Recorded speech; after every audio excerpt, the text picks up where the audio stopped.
Have you ever wondered what would happen if a simple act of kindness changed your life forever? Meet Ada, a humble village girl who, one fateful day, gave alms to a beggar. Little did she know, this gesture would lead her to something greater. Enjoy.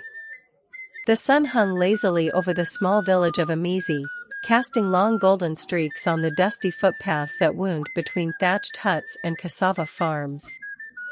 It was market day, but Ada wasn't going. She couldn't afford to. Her mother had fallen ill again, and the last basket of tomatoes they had hoped to sell had spoiled in the rain. The crops in their small farm had also suffered this year, and things had been tight for months. Ada was 19, the first daughter in a family of 5, and the kind of girl people called well brought up.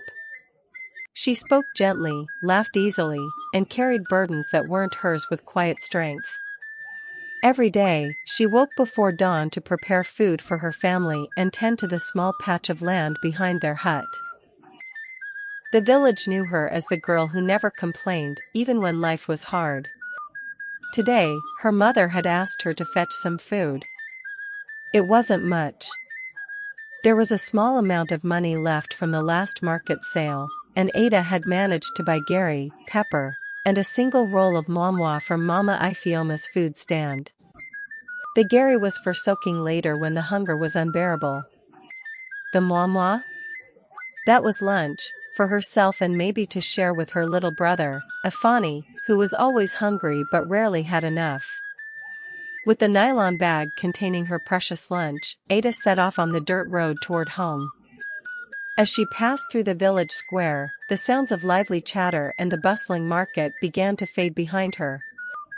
The air was thick with dust and the sharp smell of burnt firewood from the village kitchens.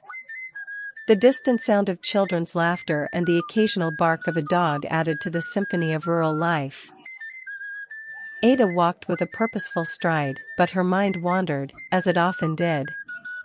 She thought about her mother's illness, about how she'd never quite been able to rest since the death of her father years ago.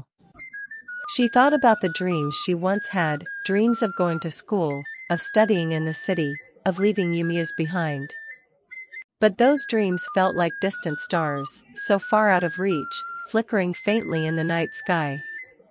Instead, she had stayed, taking care of her family, giving what she could, always trying to make things better, no matter how small the effort seemed. As she neared the edge of the village, where the path to their hut stretched out like a long line of quiet solitude, something caught her attention. A man. He was slumped under the shade of an old, crumbling stall on the side of the path. His legs were twisted in unnatural angles, clearly deformed. His clothes were ragged, worn to the point that they barely clung to his body. Dust clung to his skin like it had never known water, and his eyes, those eyes, were sunken deep, as if he had not seen the sun in years. Most people passed him by without a second glance. Some looked away in disgust, some crossed to the other side of the road. One woman even hissed, her expression one of irritation, as though his presence were a nuisance to her. Ada had seen the beggar before, but she had never stopped. He had always been there, a permanent fixture on the edge of the road, looking lost in the world of his own suffering. But today was different. Ada slowed her pace. She didn't know why, something inside her simply urged her to stop.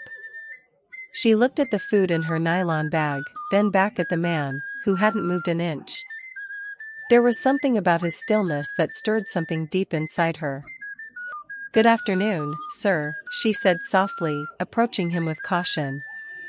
Her heart beat a little faster, but she maintained her calm. "Are you hungry?"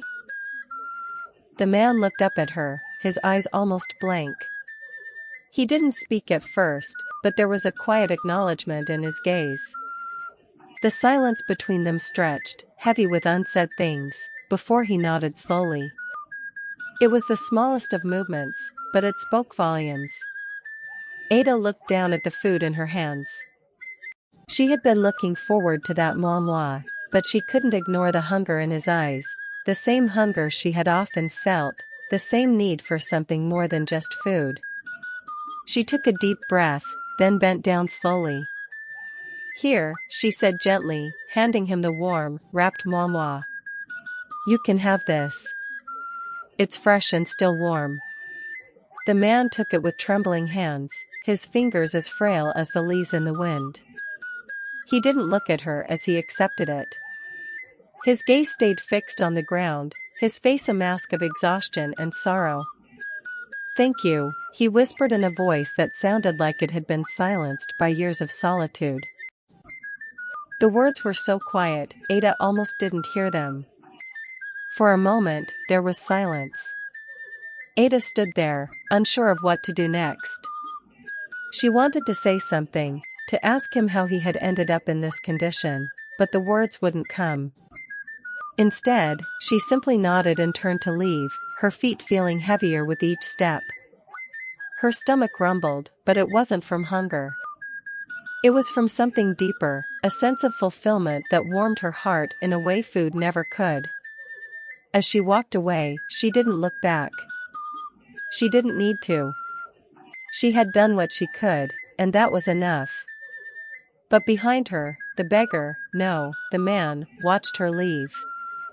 His eyes, for the first time in what felt like forever, were not filled with despair. They were filled with something else, something that Ada would not have been able to see if she had turned around. It was the glimmer of hope, of possibility. That simple, kind act, that small piece of food, had set something in motion. Ada had no idea, but she had just changed the course of her life forever. And the man, who had been a mere beggar in her eyes, was no longer just that. He was watching her with interest, with a sense of purpose. And something told him that she was the one he had been waiting for. After Ada walked away, the beggar sat in silence, his hands clutching the warm moi she had given him. His fingers trembled slightly as he unwrapped it, but not from hunger or weakness. There was something else in his heart, something that felt almost like a spark of life he hadn't felt in years.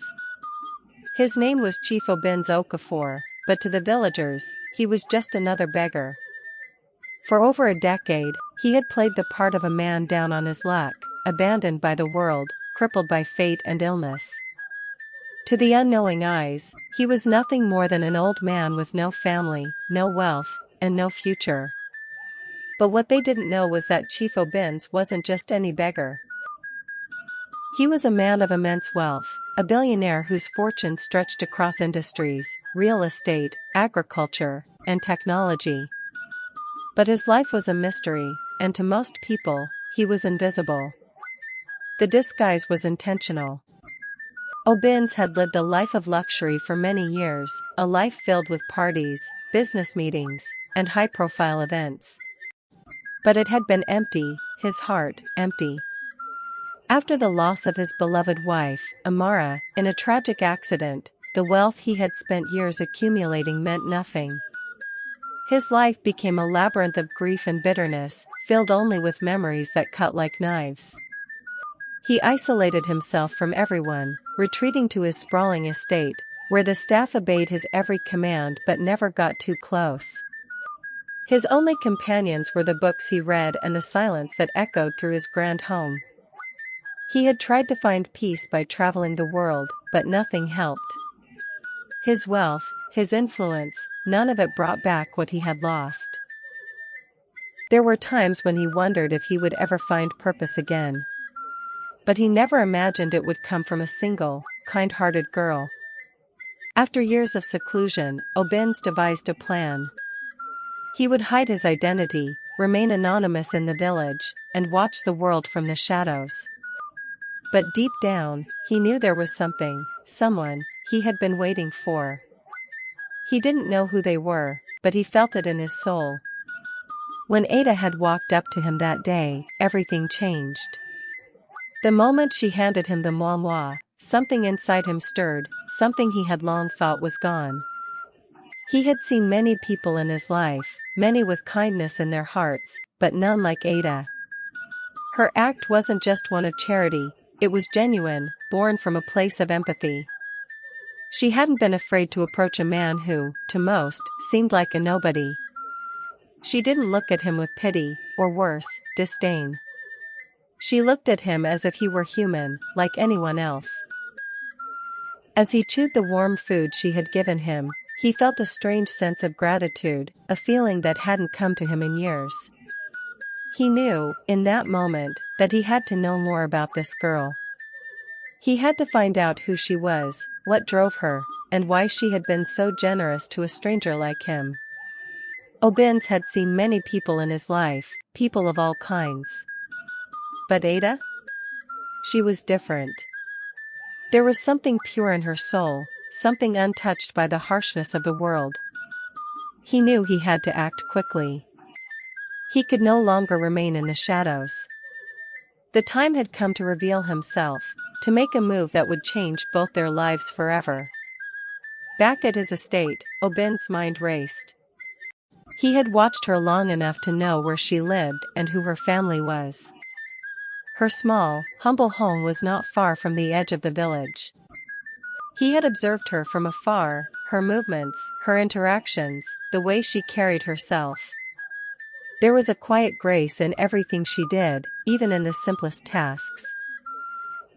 She had no idea that her life was about to change, and neither did she know that the man she had helped was the one who could give her the life she had always dreamed of, or perhaps, the life she never dared to imagine.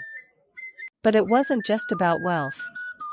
It wasn't just about the luxury he could offer. It was something deeper, something that connected him to her in a way he couldn't yet explain.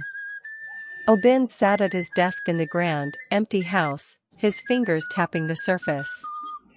It was time to put his plan into motion. He had spent so long hiding in plain sight, watching life pass him by. But now, he needed her. Ada was the one he had been waiting for, the one who would finally help him heal from the scars of his past. He leaned back in his chair, staring out the large window of his study, watching the world go by. But today, everything felt different. For the first time in years, he felt a sense of purpose, a spark of hope. And it all started with a simple act of kindness. The following days seemed to stretch on forever for Ada, though in truth, it was only a week since she had met the beggar on the side of the road. She had almost forgotten about him. After all, he was just another face in the crowd, another person in need. But then something unusual began to happen. She couldn't shake the feeling that her life was on the verge of a change. Ada had returned to her routine, taking care of her mother, running errands, and trying her best to make sure her family had enough to get by. Her mother had improved, thanks to the herbal remedies that Grandma Ojeki had suggested, and she was able to sit up and eat a little. But there was still a heaviness in the house, a quiet weight of uncertainty. Ada knew that her family's situation was far from stable, and no amount of hard work seemed to change that. Yet, her heart was filled with something she hadn't felt in a while, a strange, fluttering hope. It was as if, somehow, things would turn out right. Then came the knock on the door. Ada was in the kitchen, stirring a pot of soup when she heard it. The door to their humble home creaked open, and Ada's younger brother, Afani, appeared at the doorway. "Someone is here to see you, Ada," he said with wide eyes, clearly excited.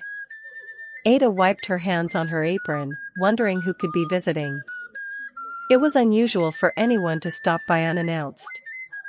She wasn't expecting any guests. Her first instinct was to check if her mother was okay, maybe it was one of the neighbors with a message, but when she stepped outside, her breath caught in her throat. Standing at the threshold was a man unlike any she had ever seen in her life. He was tall, well-dressed in a fine white shirt and trousers that fit him perfectly, and his shoes shone like they were polished just moments before. His skin was smooth, his face stern but kind, and his eyes were the color of a stormy ocean, deep and knowing. He didn't look like the beggar she had helped on the road. But she recognized him immediately. It was him. The man she had given the moinmois to. Ada Hugo Kenyer, the man said in a calm, measured voice that carried the weight of authority. May I speak with you for a moment? Ada stood frozen. She didn't know what to think. Her eyes darted from his polished shoes to his confident demeanor. Was this some kind of joke? She had only given a piece of food to a beggar, yet here was a man of wealth and power standing on her doorstep. "Who are you?" Ada asked, her voice betraying the confusion she felt. The man smiled faintly, as if the question was expected. "I am Chief Obins Okafor. But you can call me Obins." Ada blinked. Chief Obins Okafor? The name sounded like something out of a storybook. She had heard whispers of a powerful businessman from the city who had made his fortune through real estate and technology. He was a mystery, though, someone who didn't appear much in the public eye, preferring to keep to himself. And yet, this man, this stranger, was standing in front of her as if he were an old friend. "Chief Obins?" she asked, incredulity filling her voice. "The billionaire?" "Yes, the same," Obins replied with a slight nod, though he didn't seem to boast about it. "But that isn't why I'm here. I'm here because of your kindness." Ada's mind spun. Was this really happening? Had she just unknowingly given food to one of the wealthiest men in the country? "You may be wondering why I'm here, Ada. The truth is, I've been watching you for some time," Obins continued, his voice steady, but his eyes softened with a hint of something. "Concern? Not in a creepy way, of course. But your generosity that day spoke to me. It reminded me of who I used to be, someone who believed that kindness could change the world. And that's why I've come to speak with you." Ada's heart began to race. "You've been watching me?" she repeated, her voice a little shaky. "I have," Obins confirmed. "And I think you have something special. Something that cannot be ignored." He paused for a moment, his gaze scanning her modest home. "I want to offer you an opportunity, Ada. An opportunity that could change everything for you and your family." She was silent for a moment, trying to process his words. Opportunity? What kind of opportunity could a billionaire offer her, a simple village girl struggling to make ends meet?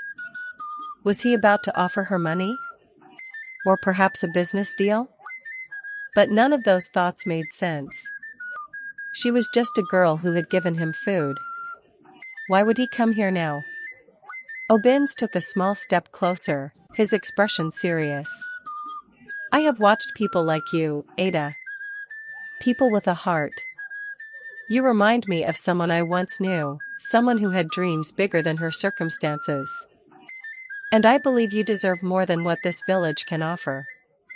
Ada opened her mouth to speak but was cut off by her mother's voice from inside the house. "Ada, who is that at the door?" Obins turned and smiled politely. "Your mother is home, I see. Please, let's sit and talk inside." Ada hesitated for a moment before nodding. She stepped aside to let the man into their home, unsure of what to make of this sudden, overwhelming situation. Inside, her mother, still weak from her illness, was seated on the old wooden bench, her face filled with curiosity. When she saw the stranger, her eyes widened, but she said nothing. Obins greeted her with a respectful bow of his head. "Good afternoon, ma'am," he said with a gentle voice. "I hope you're feeling better." Her mother looked him over cautiously before replying, "Thank you." "What brings you here, sir?" "I've come to speak with your daughter," Obins said, his gaze turning back to Ada. "I believe she has a future far beyond what this village can offer her. I want to help her realize that future." Ada's heart skipped a beat. What kind of man was this? What did he want from her? Before she could ask, Obins continued. "There's more than one way to change a life, Ada. I want to offer you a chance. A chance to leave this village, to learn, and to grow. You have a bright future ahead of you, and I want to help you build it." Ada sat across from Chief Obins, her mind racing with 1,000 thoughts. The man before her, once a beggar on the street, was now revealing a world of possibilities that seemed too vast and too surreal to fully comprehend. Her mother, still weak from her illness, sat quietly beside her, observing the man with cautious eyes. It was clear to Ada that her mother didn't trust easily, especially not a stranger who seemed to come from a world far removed from their village. The air in the room was thick with anticipation. Ada's thoughts bounced between disbelief and curiosity. How had this man found her? Why was he here? And more importantly, what kind of opportunity could he offer her, a simple village girl? Obin seemed to sense her hesitation, and he spoke gently, his voice calm yet confident. I understand that this is all very sudden, Ada. But trust me when I say that I've seen your potential, your strength. What you have in you is rare, and it deserves to be nurtured. Ada swallowed hard, trying to make sense of his words. But why me? She asked, her voice shaky. I'm just a girl from a small village. I have nothing special to offer. Obin smiled, a warm, knowing smile. That's where you're wrong, Ada. It's not about what you have now. It's about what you could have, what you could become. You have a heart of gold, and that is worth more than any riches in the world. I can see it in you. And that's why I'm here. Ada was still unsure. She had grown up with the belief that people like her, people from small villages, could never really make it outside the life they were born into. Her mother had always told her to work hard, keep her head down, and be content with the simple life they had.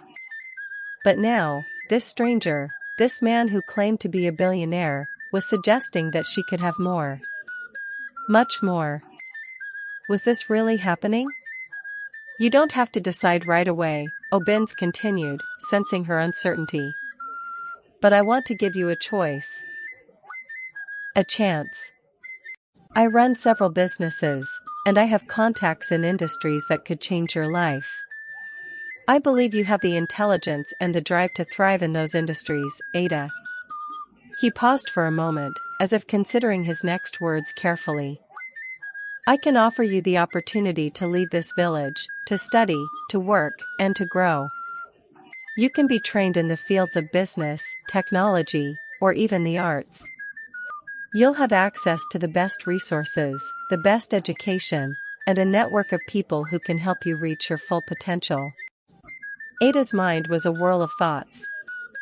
Leave the village? Go to a place where she could study?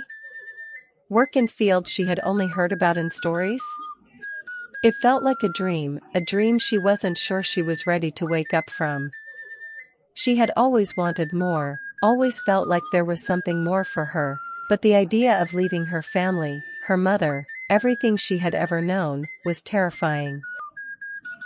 Her mother, sensing her hesitation, placed a hand on Ada's arm. Ada, this is your decision, she said, her voice soft but firm. I've always taught you to trust your heart. If you feel this is the right path for you, then go.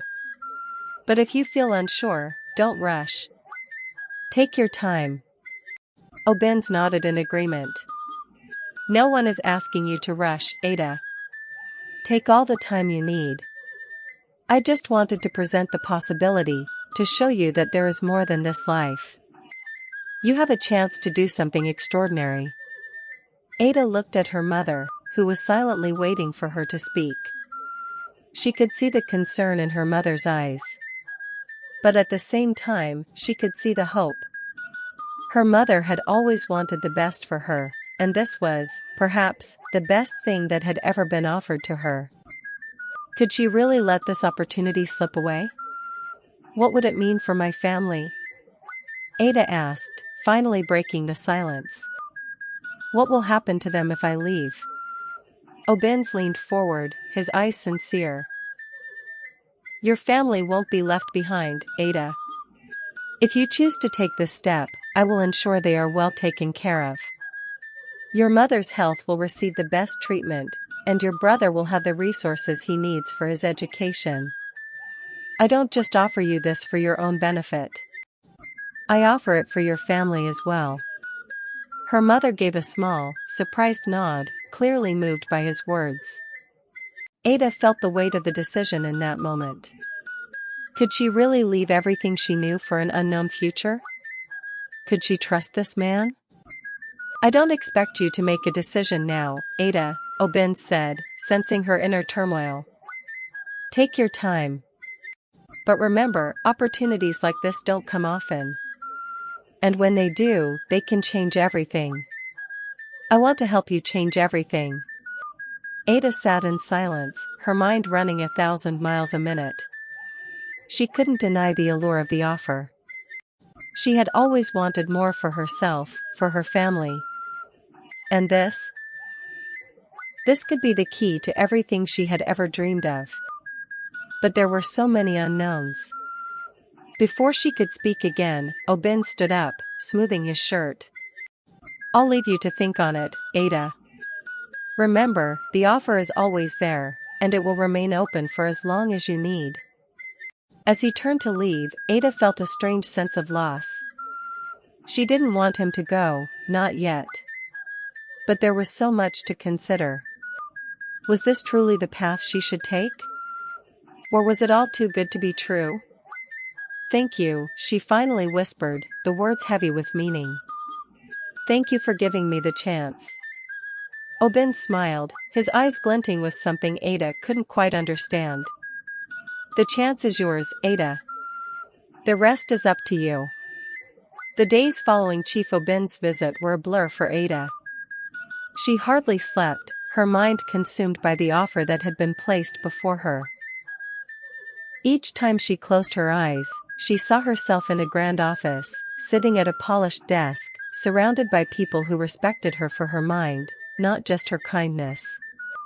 The thought of leaving the village, leaving her mother and everything she had ever known, was daunting. But the thought of what lay beyond the horizon, the life that could be hers, kept pushing her forward.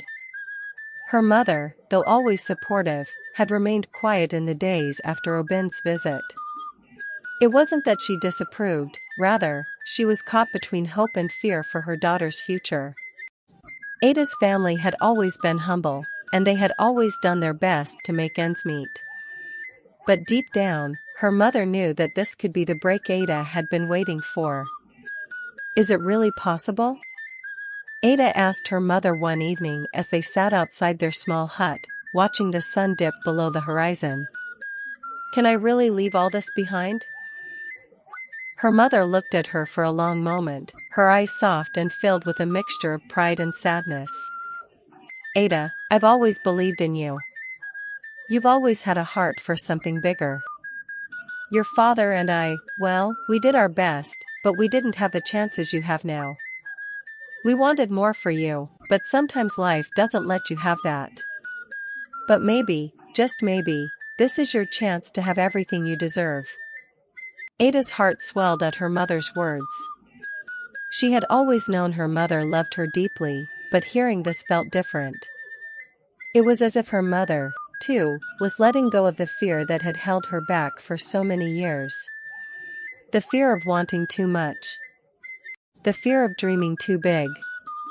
"I don't want to leave you, Mama," Ada whispered, her voice thick with emotion. "I don't want to leave everything behind." Her mother reached out and took her hand, her grip firm but gentle. "I understand, my daughter. But sometimes, to grow, you must take that step.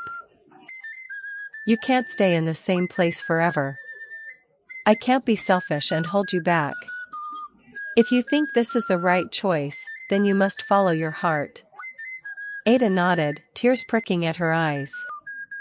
This wasn't just about her anymore, it was about her family, her future, and the life she had always dreamed of.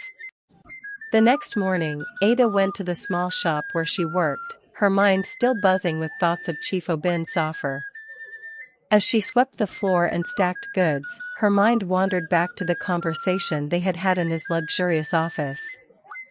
It felt like a lifetime ago, yet the memory of his words was fresh in her mind. She remembered the way his eyes had glistened when he talked about the opportunities he could give her. The world he had described seemed like a far-off dream. Yet, in the pit of her stomach, she knew it wasn't just a dream. It was real. And if she wanted it, it could be hers. As she finished her work and locked up the shop, Ada made her way to the village square where she knew Chief O'Bins would be waiting. He had asked her to come back after a few days, to give her time to think things over. He would respect her decision, no matter what it was. When Ada arrived at the square, she found him waiting by his sleek car, the one that had caught the attention of every villager when it had first arrived. O'Bins was dressed in a sharp suit, his usual air of calm confidence surrounding him. "I see you've made a decision," he said, his voice a blend of curiosity and respect. Ada swallowed hard, her heart pounding. "Yes," she said, looking up at him with determination. "I've thought about it. I've thought about everything. About my family. About my future. And I've decided that I want to take the opportunity you're offering. I want to go with you. I want to see the world beyond this village and learn what I'm capable of." O'Bins smiled, a broad smile that reached his eyes. "I knew you would come to this decision, Ada. I've seen your potential from the moment I met you. You're ready for more than what this village can offer you. I'm proud of you for taking this step." Ada took a deep breath, feeling a mix of excitement and fear. But the excitement outweighed the fear. She was ready. Ready for whatever came next. Ready for the unknown. Chief O'Bins motioned toward his car. "Come with me. We'll start your journey right now. There's no turning back, Ada. But I promise you, the life ahead of you will be everything you've ever dreamed of and more." Ada hesitated for just a moment, but when she saw the hope in her mother's eyes as she waved goodbye, she knew it was time. She climbed into the car, sitting beside O'Bins, who was already preparing to drive her toward a future she had never imagined. As they drove away from the village, Ada looked back at the life she was leaving behind. It wasn't easy, but she was filled with a sense of purpose and anticipation. She was about to step into a new world, a world that held endless possibilities. And though it was a leap of faith, Ada knew it was the right choice. The road ahead was unknown, but for the first time in her life, Ada felt ready to face whatever challenges lay ahead. She was no longer just the village girl who gave alms to a beggar. She was Ada, the woman who would build her own future.